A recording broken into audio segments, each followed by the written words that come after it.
What's going on, everybody, and welcome to another episode of the Legion on Zoom. Legion on Zoom. I'm sorry. Appreciate the natural echo. And as usual, I am Ches. And I'm Miguel. That's it. Yeah. And I'm Rod. What's up? Yeah, Rod clearly did not choose to do the echo. He's a Although jerk. Rod does the echo very well with the intro. So for some of you out there who've heard our intro, our glorious intro that's changed a little bit over the time, Rod does a narrator voice, unless you haven't noticed it. Because actually, you might not notice it. Yeah. I don't know, but that's I try to deepen Rod. my voice and do that like cliche superhero voice, because they're always masculine and toxic. I don't know what I'm saying anymore. That escalated so quickly. Why am I thinking of Homelander for some reason? Yo, you channel toxicity when you do that voice. You're like, no, toxic, more toxic. The fact that like in your mind, it doesn't come from like a place of like heroism or like childhood innocence. It's like you should like embrace the toxic and then speak in it. And speaking of toxic masculinity, our man Joss Whedon is back in the news. Damn, the patriarchy. Shit. Like, and I think this is big, right? Because we've talked about this at length, right? Because we're like, we stand with Ray Fisher, but we've been saying for a while, like, we want either the evidence of we want Ray Fisher to say exactly what's happened. Oh, but we've also been saying, come on, other people, come out, say what's happened. And to be honest, I'm a little bit surprised, but it makes sense because now the cast of Buffy the Vampire Slayer are the ones that are coming out talking shit about Joss Whedon, about the shit that he's done during the show. It's just like, oh, fuck. So, okay, all right. And saying specifically they stand with Ray Fisher. Yeah, and shit. Hopefully it inspires more people who've had those kind of experiences to come forward and experience the truth for what it is. Like, just straight up, bring all that shit to light. Enough of the nonsense, man. Yeah, I think because the biggest thing was in the news recently, Charisma Carpenter, who was a key character who I don't remember the name. I think it was Priscilla. I think maybe. We got to get our fact checker on this. Yeah. If Rod wants to get on his speedy fingers and just check that in a bit, or maybe one of us, but we'll get back to you all on that. But she was on Buffy for many seasons, and then as well on Angel, right? And so we just lost Rod. For those who are on YouTube, you'll notice all of a sudden it's just Chess and myself. But Rod will be right back. That means that Rod cared so much to fact check me that he signed off the show to go in depth and find out who Charisma Carpenter actually was. To go in detail about it. But exactly, so we have Charisma Carpenter, who was on Buffy the Vampire Slayer and on Angel, really talking shit about the type of abuse that she experienced from Joss Whedon, about like him making disparaging comments about her being pregnant, about all sorts of stuff, and it's fucking it's shocking, but then at the same time it's also like kind of connects to what Ray Fisher's been saying. And then from there we got Buffy herself, Sarah Michelle Gellar. She didn't share her experience, but she was at least she was courageous enough to say that one, she supports Charisma Carpenter and that she agrees with what she said. Right, so it's like fuck. All right, we got both, and then the latest one was Eliza Dushku as well. That also shared. One said that she agrees with Charisma. What happened to her? I haven't seen Eliza Dushku in a minute. Yeah, I know, right? Like, wasn't she in one of the DC type shows for a minute? Right, like I feel like she's played that bad girl role so many times that it's hard to place her. Yeah, exactly. And by the way, out there for the fans, Charisma Carpenter played Cordelia Chase, not Priscilla. Sorry about that.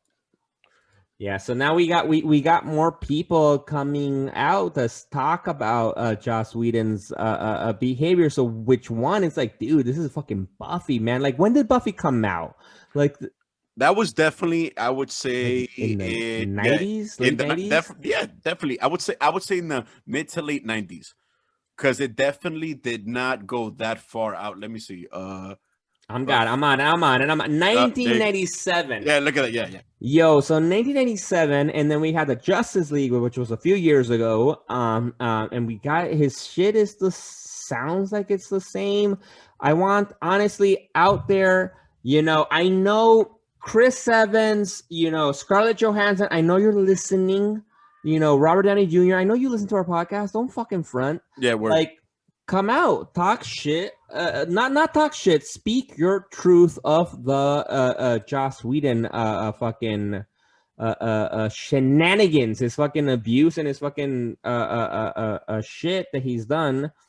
And most importantly, I feel more recently to stand with Ray Fisher. Come on, like Gal Gadot, Gal Gadot, get it, America. Where you at? Where you at? Come on, speak. Ezra Miller, fucking Henry Cavill, fucking Ben Affleck.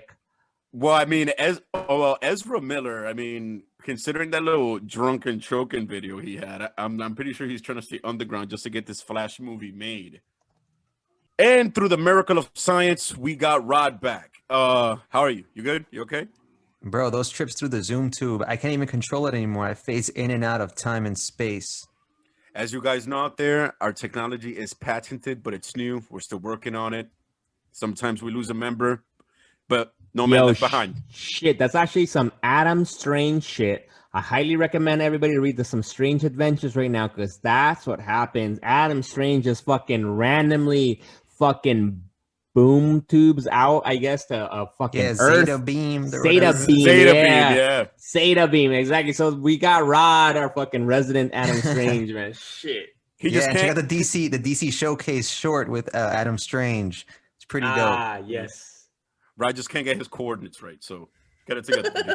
Now, talking about some other toxic shit, right off of the heels of the whole fucking scandal with Whedon, Gina Carano, who I had heard some previous not so nice things regarding her tweets and her political standing and such, but glossing over the shit that she said, if you want to find out what she said, go look it up. It's pretty crazy. She got fired from The Mandalorian, dudes. Wow.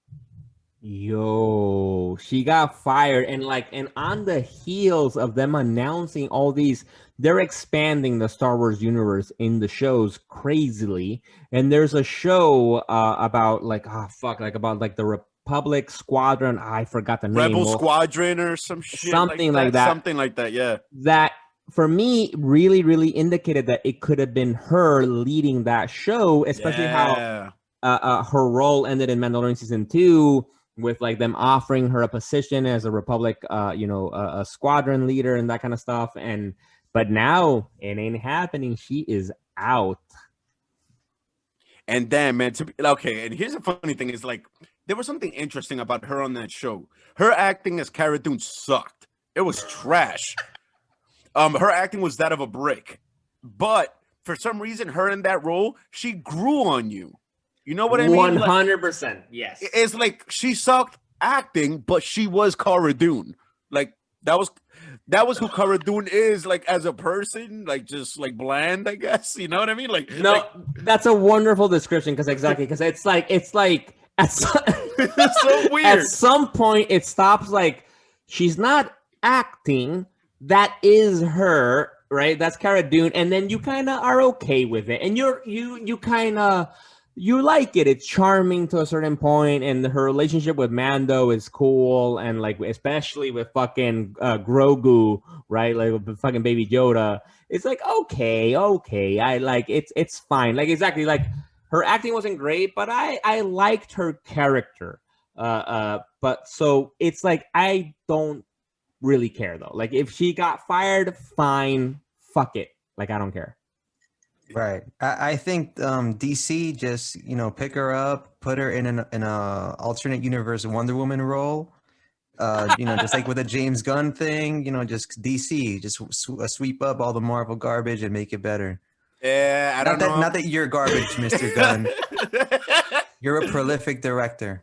No, but I don't know if she would Yeah. be a Wonder Woman. I think she'd be more like that. What's her name from the character from The Boys that was with Homelander? Like the crazy Nazi? Stormfront. Stormfront, She'd yeah. be more of a Stormfront. Yeah. That I would buy. I don't know Well, about Wonder Woman though. And to be honest, I don't know about her just even being employable for some time being, because What did I she don't say?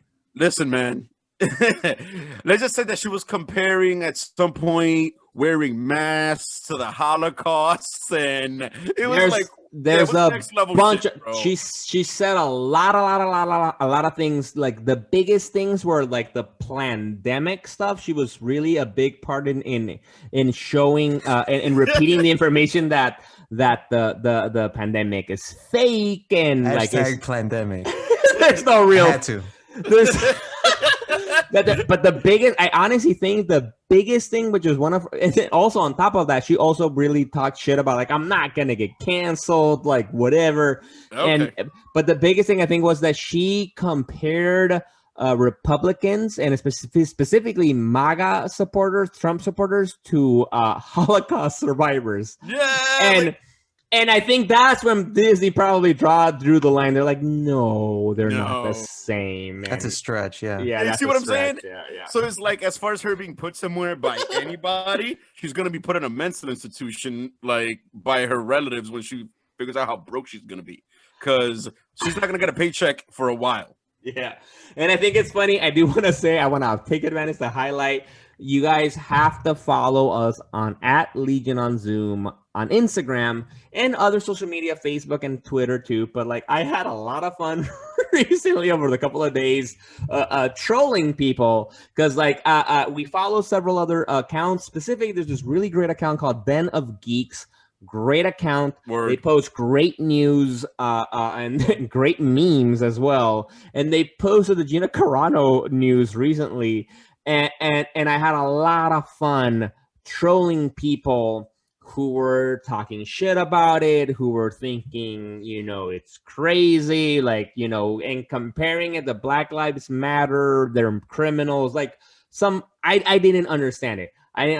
But I had fun. I had really fun. So follow us on Legion on Zoom and join in the trolling. And I think one of the biggest things that for me surprised me was like, because a big thing which relates to actually the next news point is that a lot of them were like thinking, well, this is a big double standard, because Pedro Pascal, the Mandalorian himself, had said once before that I forgot. Like, I think he had said something that all Trump supporters were Nazis. And like a lot of people were like, well, he should get fired for that, right? My defense of that was like, well, some are, actually, and we've seen, the Proud Boys support him, who are Nazi enthusiasts and all that kind of stuff. And and a lot of the trollers were like saying like, all right, that's fine. You said some, which makes sense, but Pedro Pascal said all are Nazi supporters who are Trump supporters. And because of that, he should get fired. I think who cares? Like, I don't know. Disney doesn't want to fire him. It's a private company. They can fire whoever the fuck they want. I don't care. Well, I mean, and also, there's just a bunch of obvious nuances at play. Pedro Pascal is comparing aggressors to aggressors. What Gina Carano was doing was victimizing aggressors. Doesn't make any sense. It's a logical fallacy. I'm hoping that was a correct term. Very key exactly. Key difference right like there. It doesn't make any sense. For people out there trying to make that comparison, the world is nuance. There's a big difference. Stop trying to overgeneralize just so you can win an argument. It's not the same thing. But isn't that what Pascal is doing, is overgeneralizing? Yeah, but at the same time, like, as far as people getting fired for certain things, it's kind of like you can't really compare people who didn't go like she's basically saying that the people who haven't gone through anything are like the people who went through everything. You know what I mean? What Pascal is doing is like, hey, you jerks are actually like kind of like the biggest jerks. You know what I mean? Like, as far as like the language goes and the people he's comparing, it's like it's not the same thing. It's not like Yeah. it's not the same kind of connection being made for anybody who's actually trying like that argument. It's nonsensical. Right. But I think there's just mudslinging on both of course, sides. yeah, And yeah, I yeah. think they're both extremists in their comments, and they're both entertainers and not politicians. The influence of entertainers is ridiculous nowadays, but I Yeah, guess word. they all get a platform automatically given with social media. But you know what, man? Let people believe what they want. You know, people had pitchforks for James Gunn not too long ago.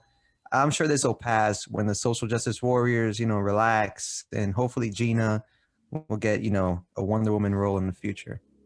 Take notes, No, DC. fuck that. I don't want her to get no fucking Wonder Woman role. But I see what you're saying. I do think agreeing with Jesuit in terms of the nuance is like Pascal has taken advantage of that fucking platform once for that one comment, but Gina Kept on Carano going. has taken advantage of her fame and her platform to really, really, really reinforce these ideas and repeat them a lot. To which I do think, she has the right to do that. She can do whatever the fuck she wants.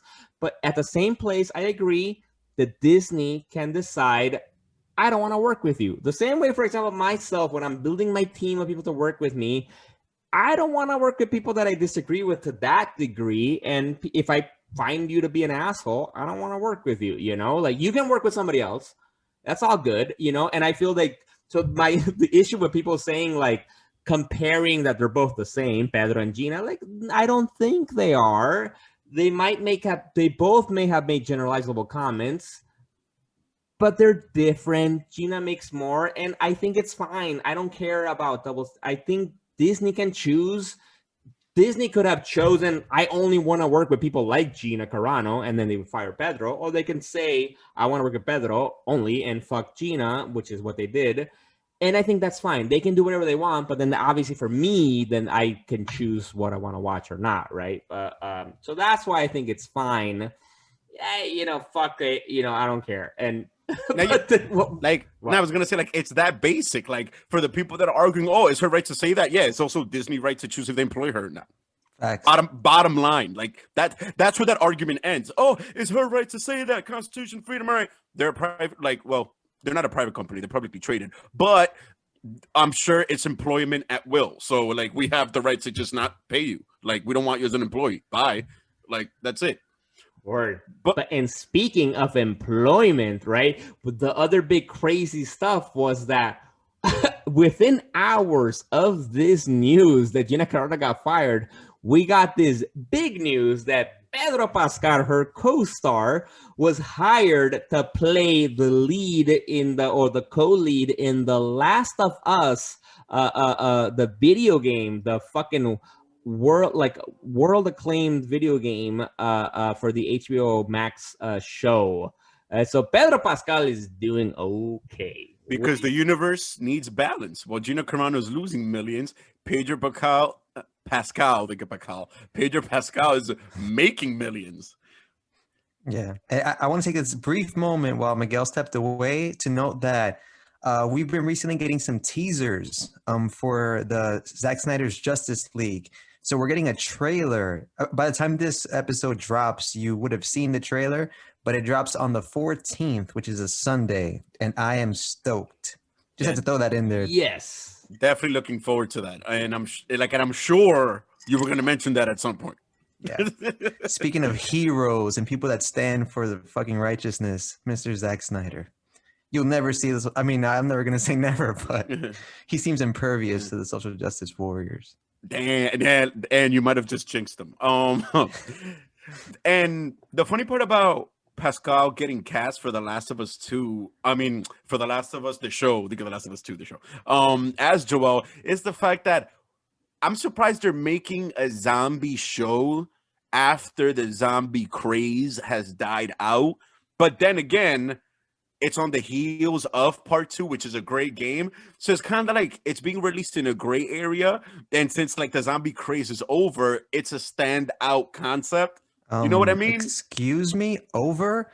We still have on the horizon Netflix's Army of the Dead, directed by the aforementioned Zack Snyder. And we still have the wrap up of The Walking Dead season 10. And next year, or maybe later this year, we'll have The Walking Dead the final season, which will be season 11. Yeah, but that's by no means a craze. That just means I that don't see zombies going anywhere. yeah, the zombie genre isn't going anywhere, but the craze is not what it used to be when, like The Walking Dead was at its peak. When every other channel you flipped on, there was like zombie something happening. I don't know about that. Yeah, no, and I see what you're saying. I guess you're right. But I do think a big thing of the zombie craze was The Walking Dead themselves specifically. And it's not, I don't know if it was a zombie craze versus a The Walking Dead craze, right? Like people consume because we got the spin-offs and all that kind of stuff. Because like Rod is saying, I don't, not a lot of other, now Netflix is finally getting in on this. And also same thing, HBO, right? They're finally getting in on this, and which is, I am fucking excited, right? Because I don't think we've seen a zombie focused show or movie from these companies, and I can't expect it'll be fucking dope. Now, yeah, but remember back then you had like a bunch of crazy shit. Like aside from like the movie theaters were just on fire, like with parodies like Shaun of the Dead. Then you had like a World War Z. Then you had Zombieland. Like, you know what I'm saying? Like it was just in that time period during the height of The Walking Dead, it just seemed like an onslaught of just like zombie related media was being released. But the genre has always been like a cinematic staple, though. There's always something being made. You know what I mean? Yeah. No, The Walking Dead absolutely peaked that genre for sure.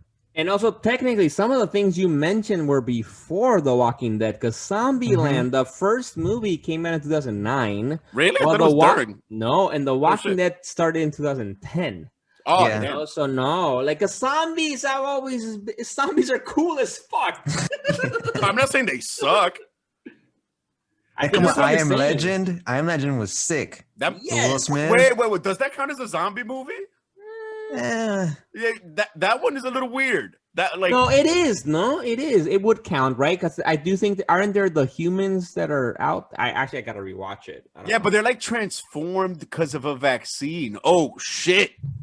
And I do think we gotta take advantage to shout out special news we got from the Legion on Zoom. Rod is fully vaccinated now, and and I have the first shot of the vaccine, so we will know in due time whether we become zombies or superpowered. We'll see what happens. Hashtag pandemic. I like that. I had never heard that before, but I love it. What?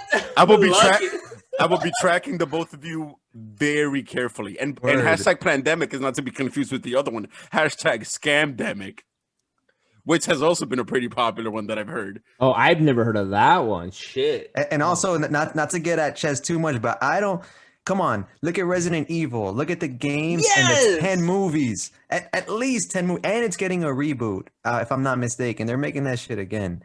I think zombies are part of the fabric, and perhaps there was like a high point with The Walking Dead, but man, just wait till Army of the Dead comes out on Netflix. Bro, to add to that, let's go back. Said that is not going anywhere. Let's go back to comic books. We got the recent Deceased book by Tom Taylor, which isn't zombie, but it kind of is zombie related. Totally is zombie. Come on, like shit. It is totally zombie and well done. Well done. So, Chess, I don't the fuck cancel. Hashtag catch up, Chess. Once again, I legit said that the genre itself has been like a staple in pop culture, but that there was a craze at a certain point. Like everyone who's listening, that's a more watered down version. I'm sure rewind. Everyone who's listening to this is gonna know that I made sense in what I was saying. Like everyone. Sure. All right. Anything crazy. I think speaking of craze, there's been the latest craze this week has been no, it's not the Weeknd's performance at the Super Bowl, which honestly I loved it. I think some people didn't like it. I'm a Weeknd fan, so I'm fine with it. But it was all right. I like that. The Weeknd's the fucking with the I don't know, I loved it. Like I just made a gesture for the video that they make sense. But like in the Super Bowl we got fucking finally a legit trailer of Falcon and the Winter Soldier for Disney Plus, which is airing, I think, 2 weeks after WandaVision ends. And god damn it, guys, what's up? Did you guys see the trailer? Do we need to zoom to it? What's going on? I mean, I did see it, but I feel that we owe it to the fans and also practice, so we stop losing people along the way, to use the Zoom too. I agree.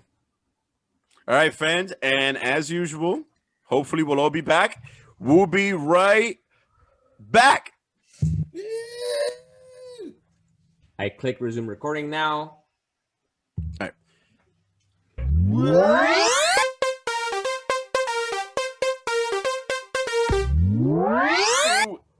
Oh shit! And we're back. Yes.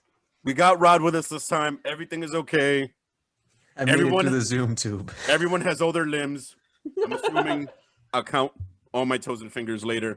We got nobody threw up this time. That's great. Yeah. Right. Good. Word. Bodily fluids all intact as far as I know. Shit, that feels like I just saw a trailer for like a movie. Like that's it. Like that's a movie. That's a movie. That's a movie. Mm-hmm. Like I don't want to hear like a miniseries. Like that's a movie. That should have been a movie. That should have been a 3-hour movie, and I'm all in. And the fact, right, exactly, like the trailer looks like a movie, but it's not, right? So it's going to be a series. Honestly, I don't know right now how many episodes it's going to be. I don't know if they've announced it, but like honestly, for example, if it's 5 episodes, if it's fucking 10 episodes, I'm blown away, right? Because obviously, one, it's more than a movie. Let's go with like WandaVision right now. Most episodes are around 30 minutes. This show is it going to be 30 minutes an episode, an hour an episode? It's still going to be more than one movie. Yeah, I like the whole like it's a buddy movie or like Sure. Yeah. What is it, like an Odd Couple kind of deal? Yeah, it's cool. I didn't really watch the trailer during the Super Bowl. I was just watching Tom Brady in all his glory, one of the greatest humans to ever exist in the history of humanity. Facts. But seeing it now, like deep, okay, I'm in. Looks really cool. And hopefully, there's something I've always been curious about since it's gonna be like a show just about them and things are gonna get fleshed out. I hope that they go more into Falcon's background and like why he gets to wear the harness, why he's so good at it. When if I'm not mistaken, he's not a meta, he's not a mutant, he's just like a regular, highly trained individual. And like it can't be that simple. Like, why is he so good at basically being, like a human gyroscope? You know what I'm saying? Like, it's wild. That's a very good point. Exactly, because I think that was for me personally in the books when he became Captain America in the books was like, I loved it. It was a good story. But it was obviously a little bit weird because it's like, you're not meta at all. You're a good fighter, right? And I think at least in the MCU, he was a SHIELD agent. And so he's got that training a la, Black Widow. Well, yeah. Black Widow got training from the Red Room. Yeah, in the Red Room. That's some next level. More intense shit, but like more Hawkeye-ish, right? Yeah. With like the crazy cool technology of the wings. But it's not the same. Exactly. It's not the same. And then Winter Soldier, obviously, is also a very well-trained. He's not a super soldier. But no, he does have the arm. Yeah, exactly, he has the arm, and it is. I don't know. So we'll see how they do it. But I loved in the trailer. I think they really showed us a Falcon that knows how to use his wings in combat in a way we haven't seen before, right? It's like we've been given like a taste of it, but like the close quarter combat with the wings expanded. I was like, what is happening? That is so awesome. Yeah, and I like that we get more of a personality from Winter Soldier. Yeah, I did like his he said very little in his first appearances. He's always like badass and like scowling. But now we actually get to see like the human side of the character. And I don't think we've seen that before. Well, I mean, also let's put it into perspective. He was getting his mind together after it was shattered for decades by the Soviet Union. like the dude has some trauma to overcome, not to mention the fact that he had to overcome, spoiler alert, killing Tony's parents. Like that shit probably took time to come to grips with that. Nah, I'm pretty sure he was okay with that. Like, I'm kidding. Like, that was during his Winter Soldier times. Was he really that close with Tony Stark? He's killed a bunch of people as the Winter Soldier before, regaining his conscience. I think he's fine. What happens under the influence of brainwashing stays under the influence of brainwashing.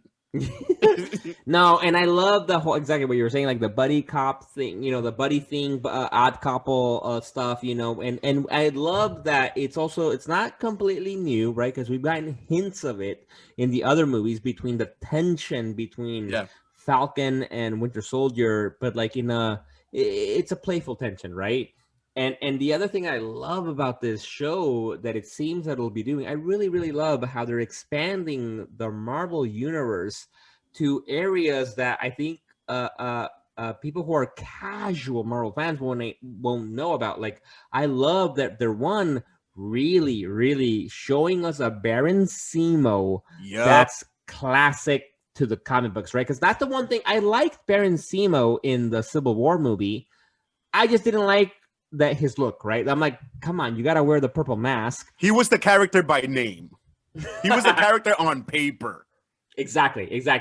Like the way he acted, the way he related to the people, his plans were. I'm like, yeah, you're Baron Zemo. Yeah. But like, you're still missing that Baron Zemo element. So for those of you out there who don't know, I highly encourage you to read Captain America's book, especially the Rick Remender book. He uses Baron Zemo a lot in that storyline.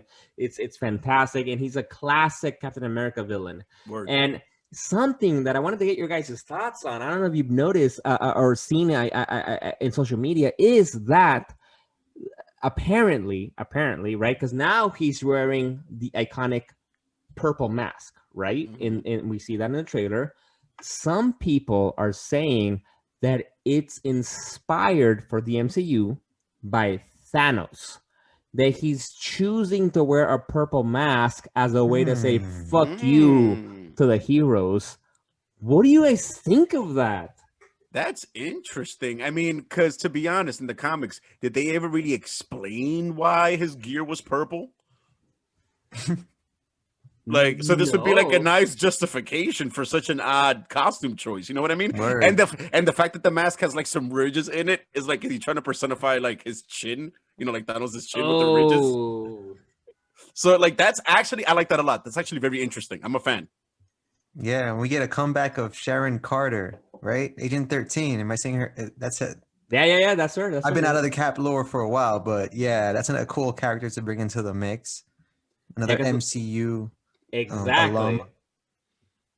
And a badass in her, right? Because obviously the mother is Peggy Carter, which we've seen in the movies and in her show as well. And in the comic books we have seen both, actually, Peggy and Sharon. So honestly, that Rick Remender run is a great run. I loved it. And then which was then taken over by Nick Spencer, which was great up until the whole Hydra Cap thing. It wasn't that great. But other than that, it's all good. And the other thing that I'm excited about is that they're introducing us to U.S. Agent. Yeah.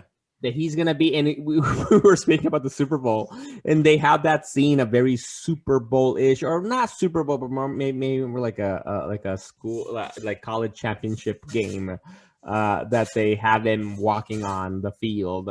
And like, I'm curious to see what they do with the U.S. Agent. What do you guys think of that? Can I take a small step back? Because you did mention Peggy Carter, played by the lovely and beautiful Haley Atwell. So I'm just going to throw up a picture of her just so you can admire the sheer beauty of this woman. I think I watched both seasons of her show just to see her on screen, for extended periods of time. And it was cool that they somewhat roped in some of that continuity into Endgame by having the actor that played Jarvis on that show reprise his role in the movie. So it's one of the few crossovers from the Jeff Loeb era of Marvel Television with the MCU proper.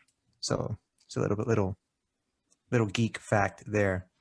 But yeah, I'm hyped to see a U.S. agent. That's what John Walker, another man that has donned the mantle of Captain America. It'd be interesting to see have they announced who's playing him yet, or?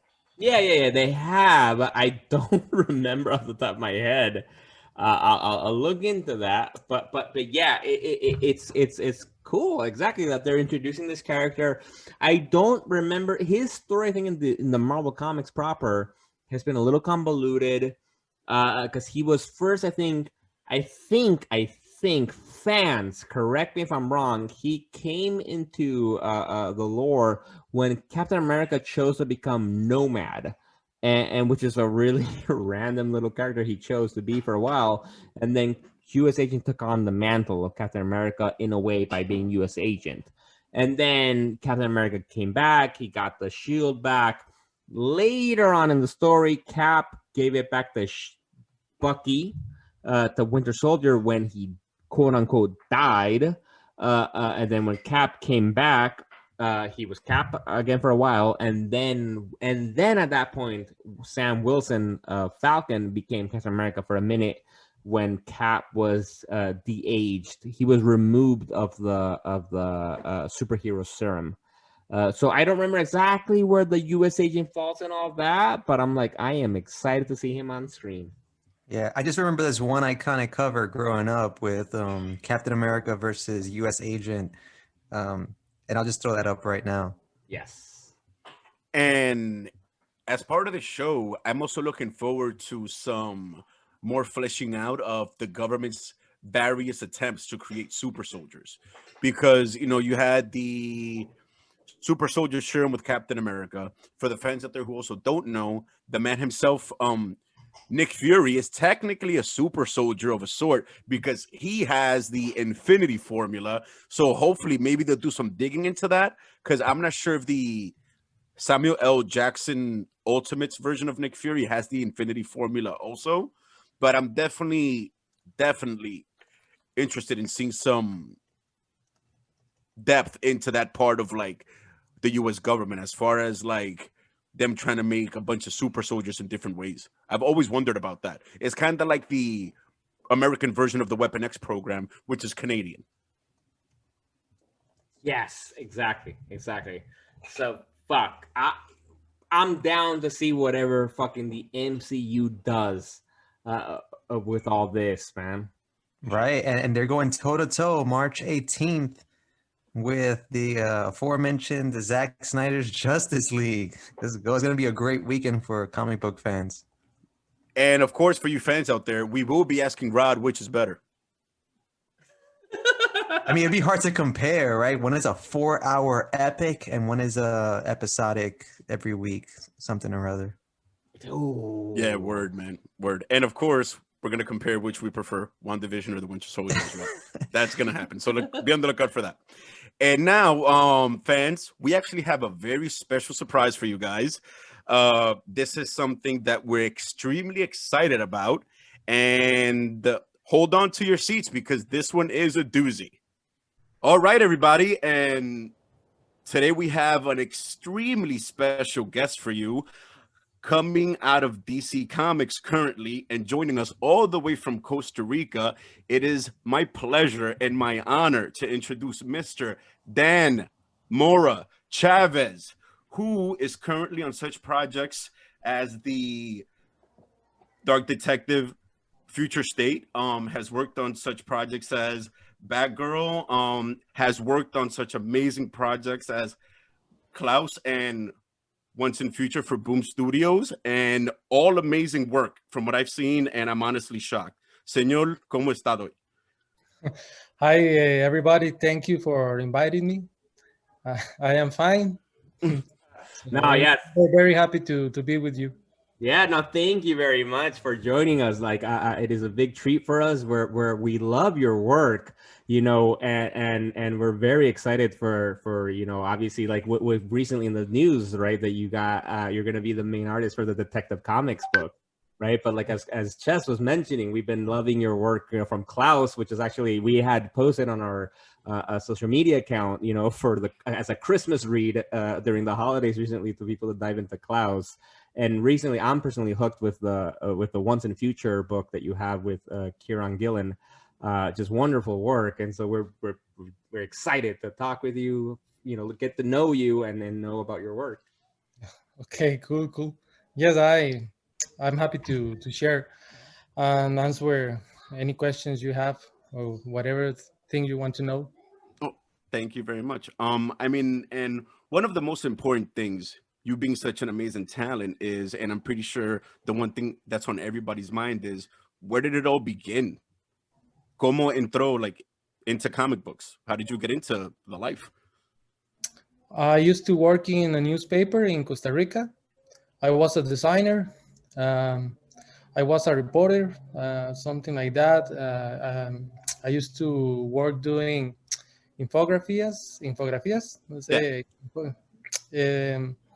But all the time I was like doing fun art, doing Batman, doing Spider-Man, just for fun, because that's something that it's very important for me, and was very important for me since I was a kid. So I was a grown up, and it was something normal for me. And I received email from Boom that they they thought that I was maybe able to work in comics. Yeah.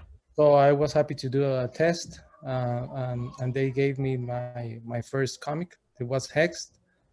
It Nice. was something really difficult. It was my first comic, but yeah, it was. That's super cool. And like, and how does that work? Because I know, and I've seen what I can from other interviews from other people and things like that. So were you actively at that point like sending, Boom and others, companies, Marvel, I'm assuming DC, like your portfolio of your art, or like how did Boom like saw you and were like, yes, come on board? No, I'm in Costa Rica. Being a comic artist wasn't like a real job. It wasn't. No era something Algo serio. Yeah. that people could think that was something real. So I didn't thought myself that I will be able to draw comics. I like it, but it wasn't in my direct plans to be a comic artist. And Boom contacted me because I used to put all my illustrations in Behance. Yeah. So they watched me there, and they searched for my email and wrote me. Oh. But also on those days, Marvel asked me for some samples, but I sent the samples, but they never answered back. But it was at the same time that I was talking with Boom. No, So and I'm sure that's their loss. That's Marvel's loss. Definitely. Because Definitely. exactly. And I do know, at least in Marvel, in over recent times, you worked a lot of cover arts, right, with them. You've done some amazing Daredevil ones, and I'm a huge Daredevil fan. So I've loved those covers. me that too, you've me done. too. Yeah, but you haven't worked on a Marvel book as the main artist yet, right? No. Marvel me ha escrito varias veces. Yeah. Asking me to draw something for them, but it's but casi nunca puedo because I'm doing something with Boom, or I'm committed to doing something with DC. So En la maybe in the guerra. future, I think maybe in the future, if the project is right and I am not doing something like I don't know. If I have the time, I can do it. But it será in the future, because right now I am exclusive with DC. I have some Thank you permissions. for that. Yeah, Thank you for that. I have some permissions to work on some stuff with Boom, but I have completamente prohibido work with Marvel. Oh, Well, toma Marvel, take Now, that. I have a quick question for you. Now, is drawing something that you went to school for, or are you self-taught? I was to school. Yes, I was to Universidad de Costa Rica to study fine arts. I graduate there. So yeah, I spent a lot of time studying.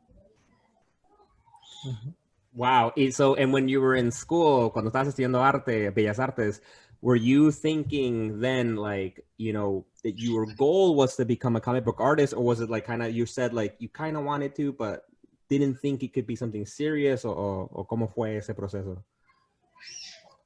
I didn't know what what I wanted to be when I was cuando creciera, ¿verdad? Cuando terminara la universidad. Cuando fuera grande, ¿no? Yeah. Ajá, cuando fuera grande. Yeah. Ya era grande, pero Claro.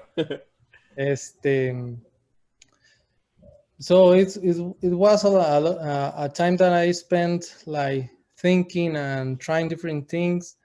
I used to do my own stories, my comics, but always with thinking that maybe I could publish the comics in Costa Rica. So thinking small in Costa Rica, never like Marvel or DC. Yeah, so it wasn't like a real possibility. It was something that I would like to. Era algo que me gustaba hacer, Yeah. so solo for fun, and maybe just maybe in the future, some people montaría alguna editorial en Costa Rica. Yeah. Pero sí, no era algo no era algo real aquí. Now, ahora, entre el tiempo que usted pensaba que it was only something for fun, until now, being on the Future State series, ¿ha tenido algún proyecto que está cerca de su corazón específicamente, o ha sido algo que you couldn't believe que estaba trabajando en eso? No entendí muy bien la pregunta. Como, like, entre el tiempo que pensaba que era solo un hobby, como para divertirse, hasta ahora que está trabajando con DC en el evento de Future State, ¿usted ha tenido algún proyecto que estaba específicamente cerca de su corazón, o algo que no pudo creer que estaba haciendo? Well, working with something related to Batman is extremely important for me, because this is one of my heroes. If you look at my office, it's full of Batman and poster of Batman, and Yes. Oh man, Yeah, we missed that's it. awesome. We got to see your office. I know. That's Yeah. No, because Yeah. I can imagine like what you're saying exactly. Like you're doing your work when you're in school, and then working at in el periódico and the newspaper, and you're thinking, oh, maybe right in Costa Rica tal vez you'll have stuff, and then like fast forward, like you've worked with some of the most famous writers out there, with Kieran Gillen, with Grant Morrison. Speaking of Batman.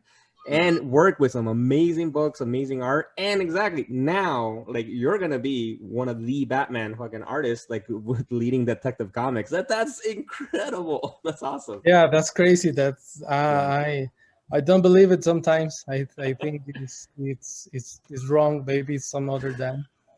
Yeah. Se equivocaron. Es un Sometimes- círculo completo. Yeah. Sometimes I think that this is not going to answer me more, or I don't know. But it's really weird for me to really experience the fact that I am drawing Batman, and then I wake up and go to my office and do Bruce and do Huntress, Batman, all the Batmobile, all of that. It's really Like, that's your life. for me. Yeah. That's your So life. I'm gonna throw up some of your artwork because it is very eye-catching. Like those covers are gorgeous. Now I want to ask you about the process of getting an inker and a colorist. What's that process like? Do you get to choose, or does DC choose, or is it somewhere in between? Well, I don't know how to work with an inker, because I have never. I always do my own inks, but Oh, wow. yeah. But with the colorist, DC, it's they ask for my opinion, and if I am happy with some colorist. So it's a little bit of both. They choose. I say yes or no, but I have to say yes. I can't be so picky. So yeah, it's something with both. And how does that even work with the inking process? Because I remember like for Klaus you did the inking, and I think was it the color as well for Klaus or no? Yeah, right. Todo. Those colors were amazing. Oh my god, the sled! Wow, wow. No, de todo, like el fuego en las everything. peleas no, it's incredible. And so, and how does that work in terms of like with you being your own inker? Because I've seen other artists, have an inker that they tend to work with. Have you had like does Boom or DC like ever challenge you on that, or are they like, all right, no, hands off? They let you do your work, yeah. I think they will let me to do whatever best work for them because of the deadlines. So if I can make the deadlines and everything's okay, I can do everything. But obviously I can do the colors too, but if I could, they will ask me to do it. I think because if everything moves forward and moves fast, they are okay. So and I think it depends on the different kind of artists, because some people really like to just do the pencils and share their work with some other artists to do the inking, but myself, I feel like I don't express what I want with the pencil, so I need to do my own inking to put the details and on all of that. And also I feel like I'm losing time when I put too much detail on the pencils, because I do that and I say, okay, I could do this with the inks and it will be faster. So I put very few details in pencils and go pongo más detalle ya with the inks, ¿verdad? Yeah. Mhm. Ahora, una pregunta que I finished Klaus the first volume a couple of days ago y completamente me encantó. Usted ha mencionado que tiene un amor profundo para Batman y también leí DC Future State. Now, ¿usted piensa que su amor para Batman inspiró algunos panels en Klaus? Porque estoy viendo como algunos similarities entre cómo se mueven los characters, hasta la apariencia entre el mismo Klaus y Bruce Wayne hasta cierto punto. Había como, is there some type of, como que pegan en algún punto? ¿O? Yeah, eso fue algo que yo quise incluir, ¿verdad? But also Grant Morrison is a big fan of Superman and Batman.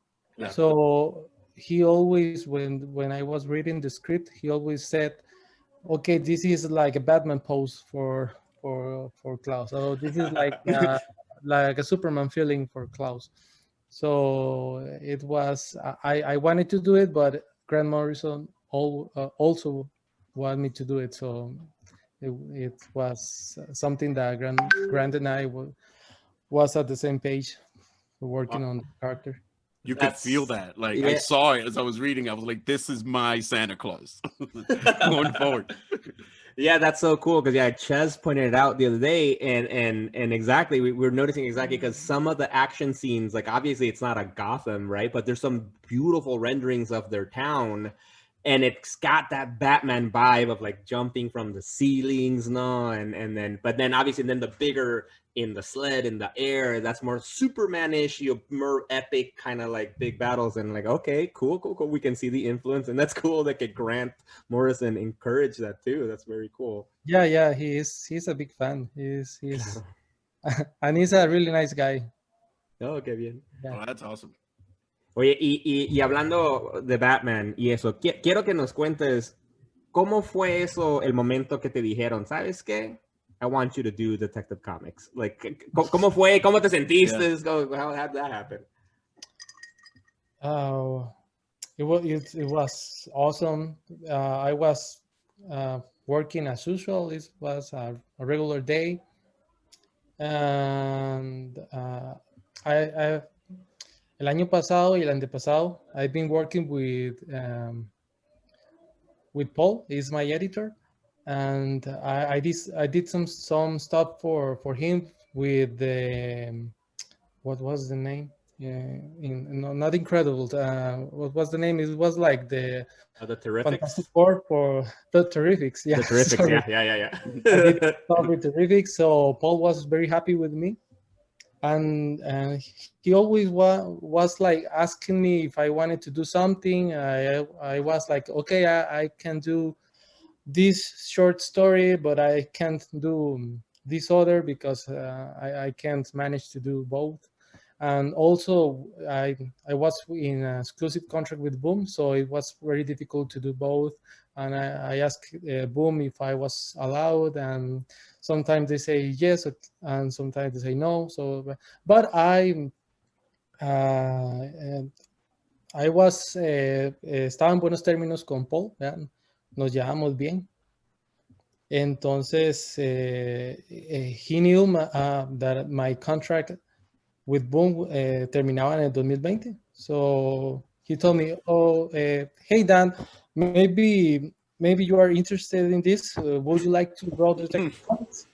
I was when Just casually, así, like, casualmente, like, It's hey, just yeah, have Batman. yeah, it's just Batman. yeah. When he told me, okay, me movieron como al grupo de Batman, ¿verdad? Because he was in another group. So you are like my guy. So if you want to, let me know. I was like, obviously, I want to. Obviously, yes, please. So it was like something like very normal, like very polite, but it was huge for me. Yeah. Ahora, cuando se lo ofrecieron, ¿usted tuvo que ser extremadamente casual? Like, yeah, sure. Or were you like, oh my God, thank you? ¿O tuvo que aguantar todo eso? Like, yeah, you know what? That's fine, No, I'll do it. Thank you. maybe a bit of both. I was like, oh yeah, sure, cool, ¿verdad? But pero tampoco iba a gritar como lo estaba haciendo en la verdad. Just went home and just Le llorar. mostré, sí, le mostré how excited I was, but cool. You have to play cool. And I think it speaks. It's a huge credit to your work, man. Because honestly, your art's fucking incredible. Because, like you said, like your contract with Boom ended exclusive contract in 2020. Y no perdieron tiempo. They're like, all right, boom, vente, yeah, like Future State and then Detective Comics. Let's do it. Empezando el año. Let's go. Okay, that's incredible. That's really good. Yeah. No pun intended. Boom. Let's go. Exactly. See. But I also wanted to keep working on Once and Future because I like what Kieron and I and Tamra are doing.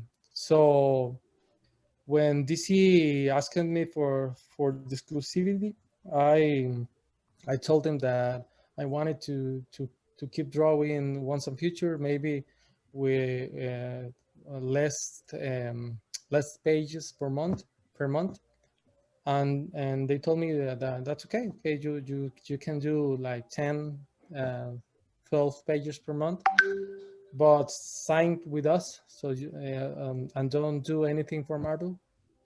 And that's my deal now. So I'm working in Once and Future and Detective Comics and the covers and all the other stuff I'm doing. But so then you're saying with the exclusivity, so no more covers for Marvel either then because of that? No. Whoa. No. Oh, wow. I mean, they know what they're doing. They're locking down. Cualquiera. Now, ¿cuánto, ¿cuál sería la palabra?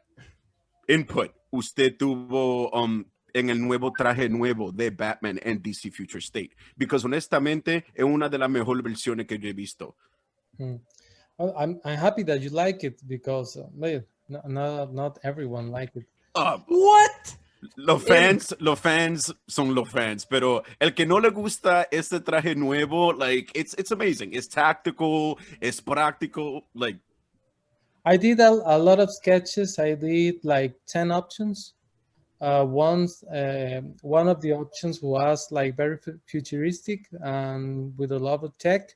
And actually the this costume was my last option because they didn't told me the what was about the script, or I didn't knew anything. I just knew that he was going to be Batman. Well, he wasn't going to be Batman, but he was going to be in Gotham City, like Akira. Mm-hmm. That was all I knew. So I did. They just asked me to draw different options for the Batman suit, but they didn't give me like details. Damn. So Yeah. now that I see the script and now I understand why they choose this option, that it was the option with the less tech and Yeah. with the like homemade feel. Yeah. Yeah, man. Exactly.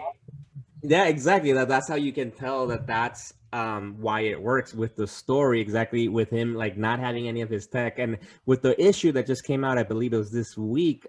With it's great that moment when when he meets like Batman, right? I forgot his first name, but Fox, right? That is in the bat suit, and he like literally says like, I don't like seeing him with my tech, you know, and but that very raw type of look of Batman, it's like it's so great because Batman is more than just his tech, you know. He's got more going on, and I think you're highlighting that perfectly with that work.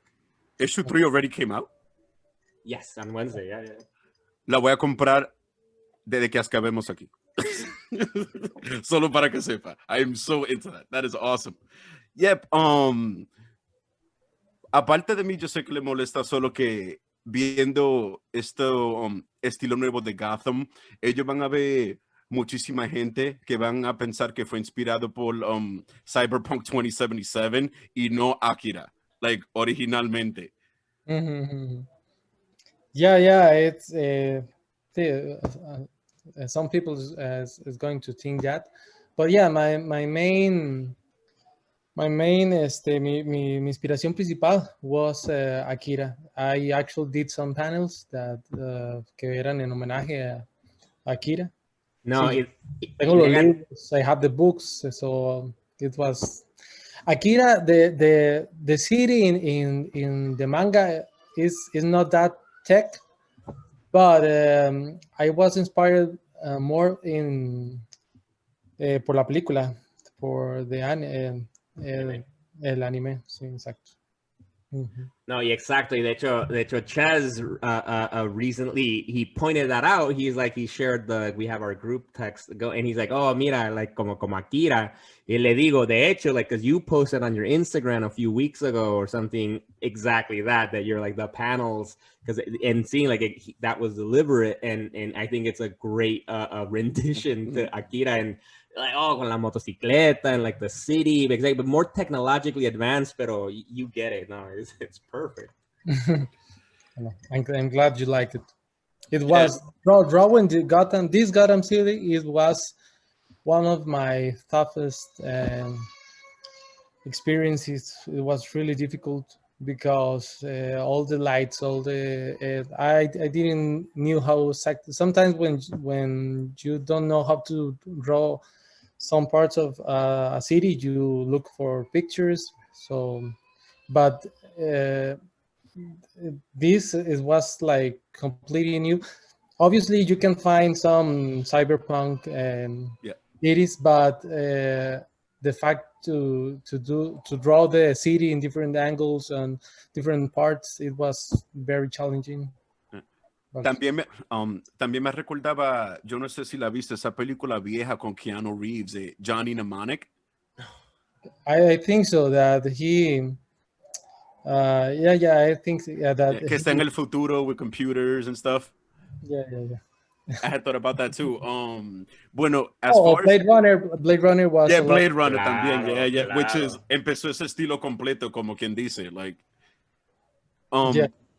usted, bueno, firstly, just about that Batman suit, yo no puedo esperar que lo cojan para like alternate skins and like Injustice 4 or something. Like, you know what I mean? To see it in like 3D motion, it's ahola que they take that and put that as an option in future games. Yeah, That is or an action figure. yeah, that right? too. Oh. I will lose my mind if they do an action figure or sculpture or something. Like they have been coming out with even with recent, right, with the Dark Knight's death metal look, you know, which are very recent new looks for Batman. I'm like, I don't know. I think Good point. It can McFarlane happen. Toys, Yeah. yeah, they're doing a lot of recent DC stuff, so that's not unlikely that they'll do that. Right. Yeah. We will start here championing and really making sure we're going to petition that we get that Batman Dan Mora future state suit now. Hashtag Dan Mora toys. right. Or animation movie. It would- Mhm. I was Oh. thinking that too. That'd be cool. This in an animated, this series would be awesome. That'd be a cool feature. All right, now, Dan, I got to ask you, Batman is the dream project. I mean, in comic books, you can't really go above Batman. But is there anything else that you see that you would love to work on? Yeah, sure. I want to draw Spider-Man someday. Yeah. That'd be cool. Oh my God. I can see that'd be insane. I can see it. Personally, I would love that. Spider-Man for me is my favorite character, closely there with Batman, but Spider-Man siempre para mí. Spider-Man ha sido más. Rod is more of the Batman, well, Nightwing, but Batman world. But yes, oh, that would be that would be incredible. I am a big Spider-Man fan. I don't know which one I prefer. I don't know if I prefer Batman or Spider-Man. Batman. But for me, they are both very important. So I want to someday being able to draw Spider-Man.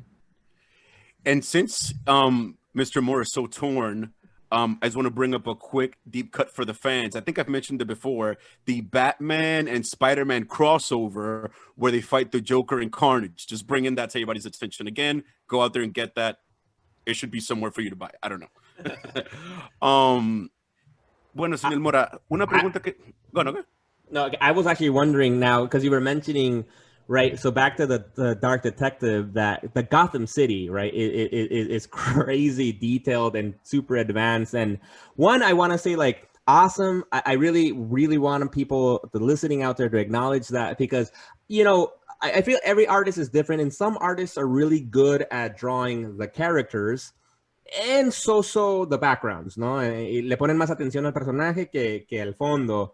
Y hay unos cuantos artistas that really balance both. And you know, like I think in recent times, I feel like Sean Gordon Murphy, who's done his own separate Black Label books, has that kind of thing. And I feel like you right now, that's like, I think you have that level to be like a big next Batman artist because of balancing. Because with Batman, Gotham is a character pretty much. It's a key part of the book. Yeah, he is the city is a living character. Yeah. So now tell me, how does that change for the Detective Comics, right? Because it won't be so futuristic because it's back in regular. ¿Y cómo fue ese proceso ahora de dibujar Gotham City pues para Detective? I still don't know because I just finished my first issue. and I only did some small parts of Gotham, Okay. so I haven't been able to like draw like a big image of Gotham City yet. So I don't know what's going to happen. Nothing but good. Nothing but good. Todo bueno. Well, yeah. Una pregunta que le quería hacer, ¿usted ha tenido como algún proyecto específico que ha sido bastante difícil para dibujar, como like en su opinión profesional, algo que le puso como like a big challenge? Yeah, Dark Detective was one of my big challenges because of the city, and all of that. It was something really, really, really hard, and maybe some of the Klaus stories was really hard. There is a Klaus when he goes to I don't remember, to other planet, and there is a city and it's made of toys, but it had like clock parts, and it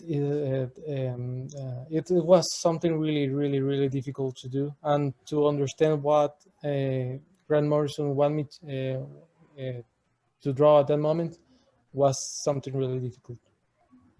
I could imagine. I have a question for you, Dan.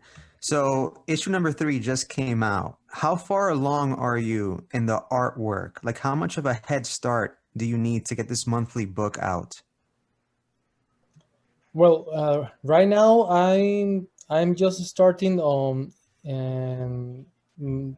my second comic for Detective Comics. So we have a very little time, because the comic that I just finished is going out like in next, like in two weeks, something like that. So Jesus. Yeah, wow. yeah, we are very tight. But I when I started doing Dark Detective, I was like full time with Boom, so I wasn't working as fast as now, because I have to manage both pages, Once and Future and Dark Detective. But now that I am like most of the time with DC, I'm working faster, and yeah, I have to start doing the pages this Monday for my second chapter of Detective, and we are a little tight, but all good, all good. Okay. And when it comes to drawing the pages, are you a pencil and paper guy, or do you do digital work, or is it both? I do both. I don't have I don't have much time, so I do the Batman pages traditional, because people uh, get the pages. But if the page is not going to sell, I do it digital. It's faster. And I also have I have 2 kids, so I need to finish my work fast, so I can go play with them. So everything that helps me to finish early, it's always helpful. But I like to do both things. If I had all the time of the world, I probably will do everything traditional, but it's not like it's not real working comics and have much time. And actually, with that, I'm very curious. So, especially now that you're exclusive DC, but still working with Once and Future, and how what's a day in the life like for you? You know, like, do you take strict hours, you know, or do you just work on it whenever you can, or cómo funciona tu horario? I am very strict with my hours, because if I wake up and do other stuff and then go back to draw, and I don't finish, and I get tired, and it doesn't work for me. So I wake up every day at 5 a.m. and start working. Wow. Yeah, only do some breaks for lunch and for a coffee. But I work very early in the morning. So sometimes that I have um, much work, I wake up even earlier, so I can finish on time. But yeah, I am very strict with my work. I wake up, drink a coffee, and then don't stop until I finish my day committed for my work for each day. That usually is like 2 pages and some details on a cover, something like that. Wow. And now knowing that there's that much discipline behind the work, hasta con más gusto lo voy a leer ahora. Like, yo, Absolutely. like, él se despertó a las 5 de la mañana, digo, esta página. Exacto. Yeah, and we appreciate you. Esa página que usted duró 5 segundos pasándola, yo duré. Yeah, yeah. Yo me voy a despertar a las 5 de la mañana para leer el libro. Yo no sé si usted se recuerda de el episodio, o yo pienso que era más de una parte en Batman The Animated Series con el villain Lockup, si usted se acuerda de eso un tiempo atrás, parece que ello es como algún tipo de inspiración entre ese, El guardia, el que era guardia de yeah, Arkham. yeah, ajá, ese mismo, y entre Matches. Peacekeeper One, yeah, ello hay como algún tipo de inspiración entre esos dos characters. Now that you mention, maybe, but Subconscious. yeah, but not that I know. But yeah, it's funny that you que los mezclas a los dos personajes, pero que yo sepa no. Oh, yeah, porque mientras lo estaba leyendo, yo no sé qué fue, de nada fue como la gigantez como del carácter o que está like, obsesionado con con justicia, pero algo me entró esa parte de Batman the Animated Series en el cerebro, like wow, like he looks like Lockup, it's Maybe like a similar concepto, como quien dice. Yeah, maybe I am a huge fan of the Batman animated series, so maybe in my subconscious I was doing the same. Estaba But poniendo su fantasía en el. yeah, maybe, yeah. But I love so much that TV series. Oh. It was something very important for me. Yeah. Yes. No, and exactly, and then you're doing Batman, exactly, and writing to the history of like helping to add to the history of his work. And so I'm curious right now, with especially now that we're talking with the deadlines, and como que you just finished like issue 1 from Detective Comics that comes out in a few weeks, and how does it work with working with Mariko Tamaki, the writer for Detective Comics, like. Do you already know? Don't spoil anything, right? But do you know already like the story for the next year, or like less, or do they only give you scripts? I don't know anything. Simple answer. I don't know anything. I just know what I read. So I have like the fourth. Yeah, I have 4 scripts, but I have only read the first and the second script, so I don't know what happens in the third and fourth. I have the script that I haven't read because I prefer to finish the book and then go on with them. Yeah. ¿Y cómo funciona eso como que, por ejemplo, con Mariko, como que hay, como que te da el script y te da ideas de que quiero más o menos esto, como you said, like with Grant, right? Like Grant told you like, oh, I kind of want Superman-ish thing or Batman. With Mariko, is it the same, or is it like more like haz lo que quieras and then, whatever? How does that work? Yeah, each writer is very different. Mariko's is very different to any other writer con los que haya trabajado. She gave me a lot of freedom in some parts, but some specific parts, she's the one in control with everything. But in most of the parts, she gave me complete freedom. For example, there was a page like, okay, Batman is fighting, and that was all. Oh wow! Okay, like direct the whole scene. Go. Yeah, that was all the description. I was okay. Well, that was all. It's what I like. The first panel is something I don't remember it, and the last panel is this, and the panels in between. That was the big part. Do whatever you want. So I get to decide what to do sometimes. Wow. Now, ¿a usted le gusta tener ese nivel de libertad, or do you prefer tener como un poco más de guidance en su arte? I prefer to have a guidance because I always, even if they gave me like strict directions, I always do my own thing. Sometimes I don't do exactly what they ask me, and I change stuff.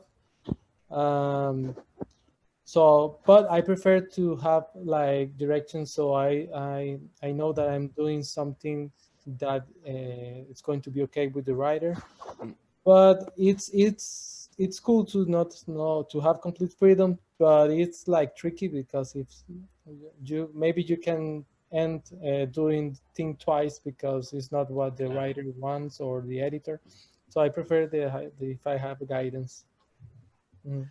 Oh, right, because that's a good point, right? Because you Yeah. did mention, because I think for us that we're consuming the work is that we forget, right? There's like it's you and the writer, right? And then there's a colorist, and then all the other, and then there's the editor too. And so there's a chance that the editor can also tell you and Marico, nah, eso no, cámbialo mejor tal o algo así. Ujú, ujú, ujú. Oh, wow. Sí, sí, sí, de hecho, de hecho.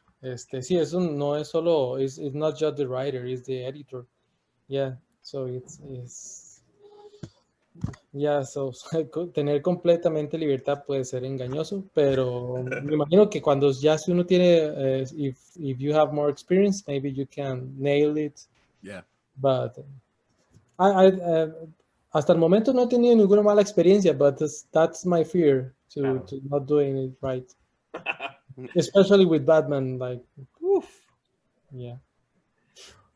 Eso me trajo algo a la mente que le quería mencionar. So, I'm sure cuando things get back to normal y tengamos a Comic-Con para atrás, van a ver muchos cosplayers que le van a deber las gracias por hacer el cosplay más cómodo que hace sextido para Batman, para estar en crowds. Yeah. But you have to have a nice body shape to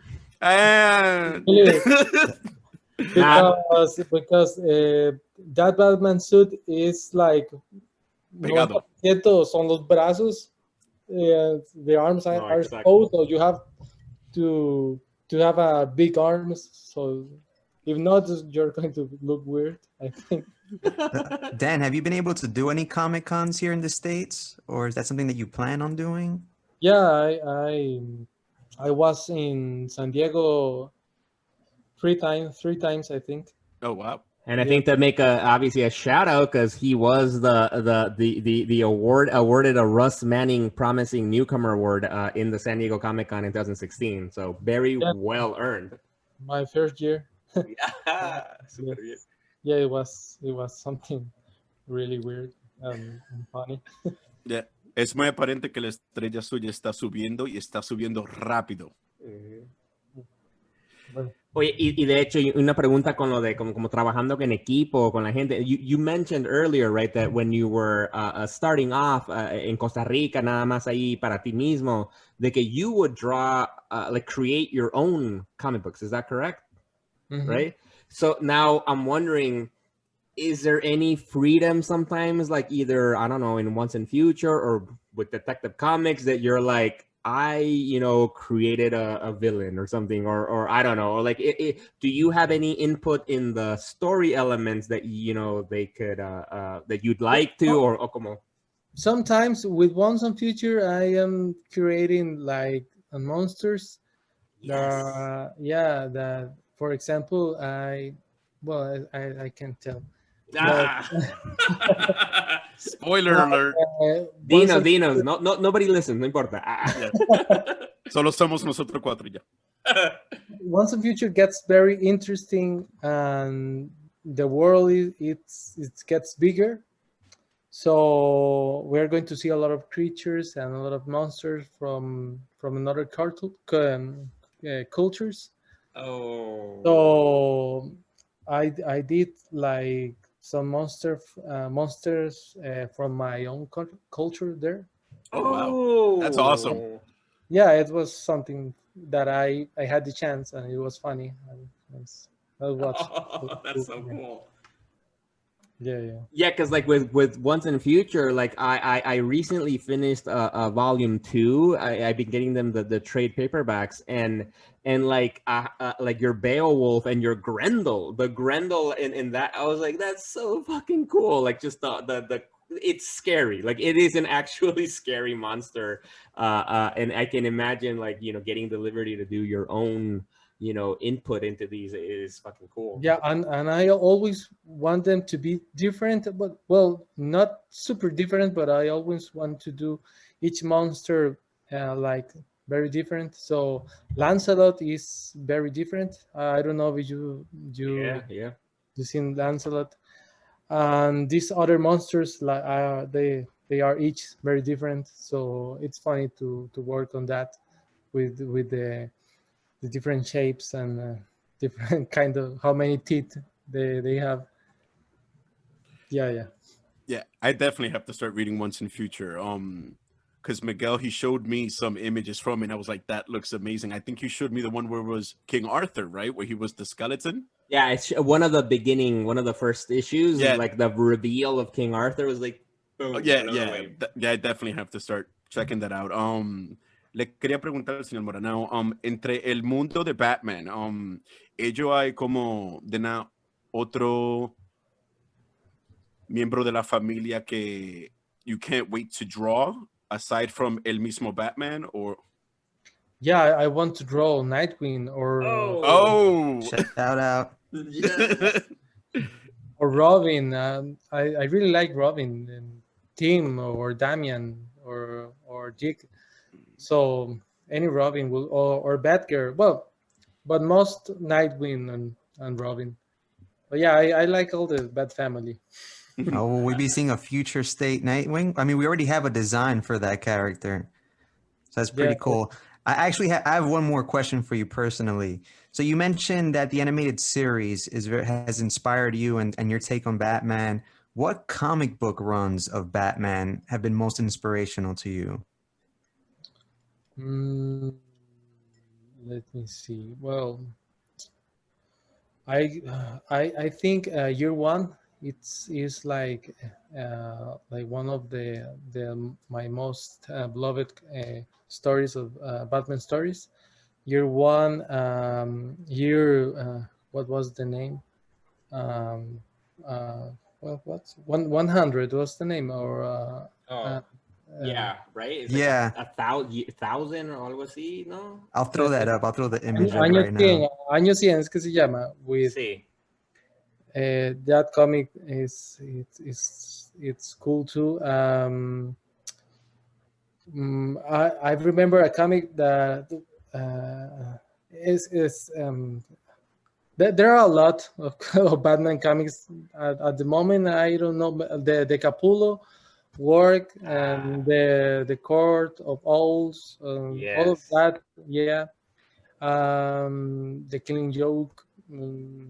Yeah, there is a lot of stuff that inconscientemente está en mi cabeza y son imágenes que las tengo ahí guardadas, ¿verdad? Que recurro a ellas sin darme cuenta, ¿verdad? Pero son muchas, son muchas. Y de hecho, y hablando de eso, de las diferentes eras de Batman, you know, like, and you worked with Grant Morrison on Klaus, you know, like, did you have you like I don't know, like I don't know how much you guys are friends, or do you guys just work together? And like, did you tell him like, hey, I'm gonna be drawing Batman now? Like, I don't know, like, or did he have any like it's excited for you? Because obviously, like Grant Morrison's Batman is up there as like, you know, like one of the best runs. You know, it's increíble. Sí, Grant Morrison es un tipo muy he's a very busy guy. So, me imagino. Sí. Solo una vez le escribí because no quería ser molesto, ¿verdad? Y escribirle un montón. Entonces, solo una vez le escribí para decirle feliz año y que gracias por el trabajo que hicimos ese año. Entonces, he answered me like 4 months later. Feliz año. Like 4 months. Él me dijo que estaba trabajando en Green Lantern, que en cualquier momento que quisiera hacer Green Lantern que le dijera y que me podía meter ahí en un par de números, pero no he hablado con él desde que estoy haciendo Hazlo. I would love to see you on Green Lantern. Oh my God. Sí. Pero sí, no he hablado con él para decirle que estoy haciendo Batman. Y como él es tan ocupado, pues tampoco me gusta escribirle y demasiado, ¿verdad? Solo le hice una vez porque you have to play cool. Oye, y de hecho, y hablando de eso, de que te ofreció Green Lantern, and we talked about what other ones you mentioned, Spider-Man, you would love to do. You know, in general, in DC, you know, outside of the Bat family, you know, is there any other main character in DC that you would love to get a shot at, you know, a short story, the main book? I don't know. Who's the other, you know, because Batman's obviously number one. Pero después de Batman, who do you think? I was thinking the same thing. Maybe if it is not like Nightwing or something like that, I think Wonder Woman. I really like Wonder Woman. That'd be awesome. Yeah, so maybe that. Yo, you would do a crazy Themyscira. Like, I think that would be like an intense one. I'd love that. Yeah. Now, ellos hay algunos planes para introducir a DC un trabajo de like original for like a sole original Dan Mora creation. Tal vez en el futuro. Yo había hecho unos diseños de Batman como tipo Power Rangers. Oh, y DC le había interesado. But right now they are with a lot of changes and stuff. So no he vuelto a preguntar, pero tal vez dentro de un tiempo me gustaría preguntar a ver si es posible, porque ellos fueron los que mostraron interés. No fue como que yo les dije, hey, yo hice esto, hagamos esto. Fue que ellos me dijeron, hey, nos gusta eso que hizo, ¿verdad? Entonces, I don't know, maybe someday in the future, maybe, but right now, ahorita no hay planes, pero tal vez. Bueno, y cualquier cosa que sería, mientras tengo su nombre, I'm gonna buy it. yeah. And we encourage all our fans to do the same. So yeah, thank you. Ha sido un placer completo, un honor completo. Señor Mora, honestamente, no sé qué decirle, solo que gracias por tener ese talento. No, muchas gracias a ustedes por invitarme y por apoyarme también, porque el trabajo mío se ve y los editores le dan pues bola a uno por los fans que lo apoyen. Entonces, muchas gracias a ustedes más bien. Sí, no, y pues ahí estamos nosotros tratando de promocionar tu arte lo más que se pueda. Nos encanta el trabajo y exacto. Y cuando nos enteramos que estabas haciendo Batman, era, o sea, para Detective Comics, era like, all right, perfect. Porque, o sea, we want to see this grow. We want to hopefully, you have many, many years to work with Batman. And we're excited to see the stories and the Gotham and the Batman and all the Bat family that you get to draw. And illustrate y como dices, esperemos que con el tiempo también metas tus creaciones originales, y de hecho ya con el traje originalísimo de The Future State, a ver qué sigue, ¿no? Pero sí, nosotros vamos a estar consumiendo tu trabajo. Ya, permanentemente, ya, definitivamente. Yep, so if you're listening to this, stop wasting time, go pick up Future State, enjoy it, Klaus, whatever other work. And again, I greatly appreciate you coming on the show and taking the time out. I know you're a very busy man. You probably got to wake up. Like, if I go to bed soon, so you wake up at 5 and get back to work. I'm also going to wake up at 5 to read. Big thank you. No, thanks to you. Pase buenas y muchas gracias, señor Mora. Un placer y un honor. Pasen buenas noches allá y está muy frío. Sí. Algo así. No, sube y baja, pero está mucho más frío que allá, ¿eh? Sí, definitivamente. Tengo calor. Bueno, ojalá que algún día los conozca cuando vaya a Nueva York. Definitivamente. De hecho, ¿has ido a un New York City Comic Con? No. No. Te toca. En cuanto se acabe la pandemia tienes que venir y aquí nosotros te recibimos y te enseñamos Nueva York. Bien. Exactly. I was going to go in last year, but yeah. Definitivamente lo veremos ahí, señor Mora. Bueno. Ok. Buenas noches. Gracias. Muchas gracias. Buenas noches. Bye.